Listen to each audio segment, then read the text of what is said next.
लड़का बनी बहू। पूरे 28 साल का हो चुका था ऋषभ, लेकिन शादी करने को तैयार ही नहीं था। माँ बाप पूरी तरह से परेशान हो चुके थे। जब भी किसी लड़की का रिश्ता ऋषभ के लिए लेकर आते तो वो शादी करने से साफ मना कर देता, चाहे लड़की कितनी भी सुंदर, कितनी भी अच्छी क्यों ना हो। ऋषभ के माँ बाप को इसकी वजह समझ में नहीं आ रही थी। अरे ऋषभ बेटा, अच्छी खासी नौकरी लग गई है, दिखता भी इतना अच्छा है, आखिर बात क्या है, तुझे शादी क्यों नहीं करनी?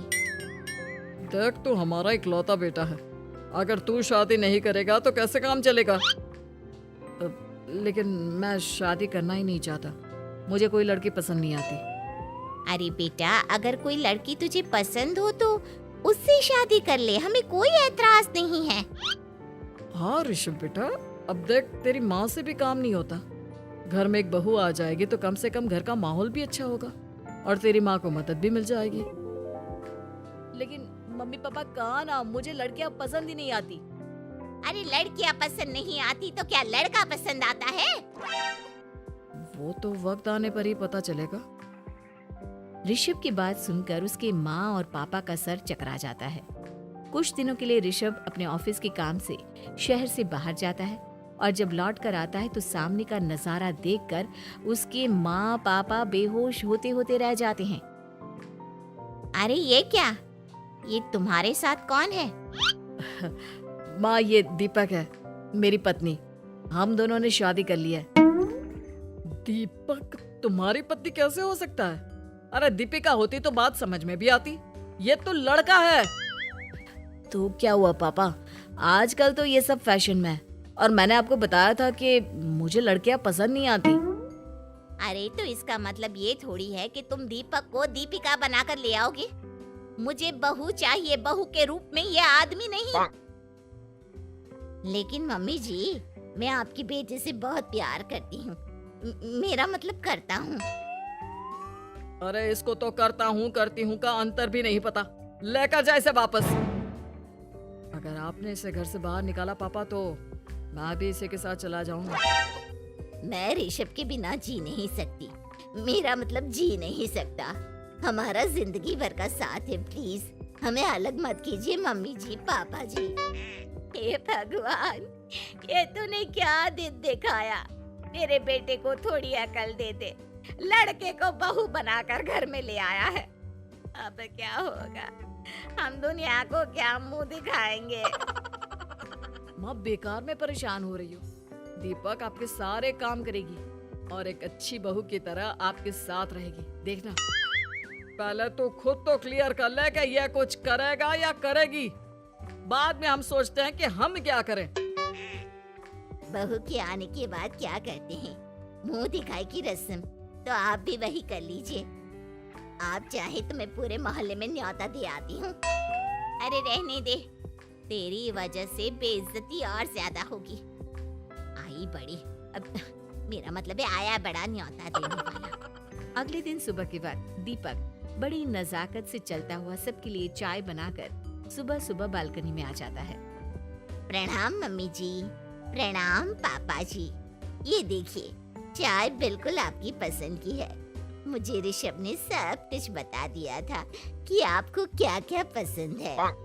हे भगवान, ये सब क्या हो रहा है? ये क्या नौटंकी है? नौटंकी कहाँ है? माँ देखिए तो, मेरा दीपक आपका कितना ख्याल रख रहा है। लाओ, अब जो भी है, जैसे भी है, चाय पियेंगे ही सही।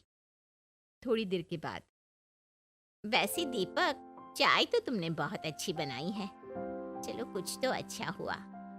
अगले दिन, अजी सुनते हैं, आज पैरों में बड़ा दर्द हो रहा है, लग रहा है घुटनों में फिर से कुछ न कुछ प्रॉब्लम हो रही है। डॉक्टर ने वो दवाई दी थी, उसकी मालिश करो ना अपने घुटनों पर, आराम मिल जाएगा। वो क्या है ना, खुद के हाथों से ठीक से मालिश नहीं हो पाती। अरे मम्मी जी, आपको परेशान होने की क्या जरूरत है, मैं हूँ ना, लाइए मैं आपके पैरों पर मालिश कर देता हूँ, मेरा मतलब कर देती हूँ। अरे रहने दे, रहने दे, घर में बहू होती तो सेवा करती, यहाँ तो आदमी बहू बनकर बैठा हुआ है। मम्मी जी नाराज मत होइए, एक बार मुझे मौका तो दीजिए आपकी सेवा करने का। अच्छा ठीक है, ये ले दवाई लगा दे। दीपक बहुत अच्छे तरीके से घुटनों की मालिश करता है। थोड़ी देर के बाद इतना आराम मिल रहा है क्या बताऊं, ऐसा लग रहा है मेरे घुटनों में कभी तकलीफ थी ही नहीं। लगता है तुम्हारी लड़का बनी हुई बहू तुम्हें पसंद आने लगी है। ऐसा कुछ भी नहीं है, वो तो बस इतने अच्छे से मालिश की इसलिए मैंने इसकी तारीफ कर दी। मम्मी जी पापा जी आपस में लड़ाई नहीं करते। अच्छा आप ये बताइए शाम के खाने में क्या खाएंगे? पनीर, दाल मखनी, पुलाव, कुछ भी स्पेशल बता दीजिए। अरे भाई ये सारी चीजें मुझे तो खाने में बहुत ही पसंद है।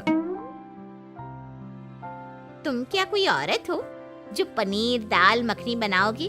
हाँ, अरे लड़का हो तो लड़के की तरह बिहेव किया करो ना। भले ही मैं लड़का हूँ तो क्या हुआ, अब तो मैं ऋषभ की पत्नी और आपके घर की बहू हूँ, तो मुझे उसी तरह से रहना पड़ेगा ना। अच्छा ठीक है, जो तुम्हें पसंद है बना लो।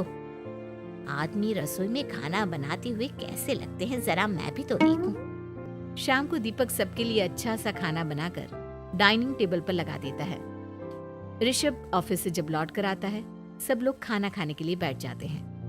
अरे वाह, क्या गजब का पनीर और दाल मखनी बनाई है। ऐसा जायका तो होटल के खाने में भी नहीं आता। दीपक कितना अच्छा खाना बनाती हो, मेरा मतलब बनाते हो। तुम्हारी इसी अदा की वजह से तो मुझे तुमसे प्यार हो गया। अरे बहुत हो गया, आदमी होकर आदमी से प्यार करते हो। अरे लेकिन कुछ भी कहो, जरा खाना खा कर तो देखो ऋषभ की माँ, मजा आ जाएगा। हाँ वैसे बात तो आपकी सही है, खाना तो वाकई में लाजवाब है। इतना स्वादिष्ट पनीर तो मैंने अपनी जिंदगी में नहीं खाया। कितना अच्छा होता अगर ये दीपिका होती।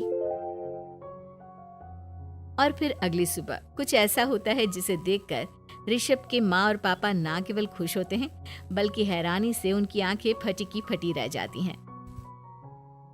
उन्होंने जो नजारा अपनी आंखों के सामने देखा उसे देखकर उन्हें अपने आप पर भरोसा नहीं हुआ। सुबह का वक्त था, सब लोग बालकनी में बैठकर सुबह की चाय का इंतजार कर रहे थे। तभी रसोई में से एक बहुत ही खूबसूरत लड़की, जिसके लंबे लंबे बाल थे और जिसने साड़ी पहनी हुई थी, हाथ में चाय की ट्रे लेकर वहां आती है। अरे ये कौन है?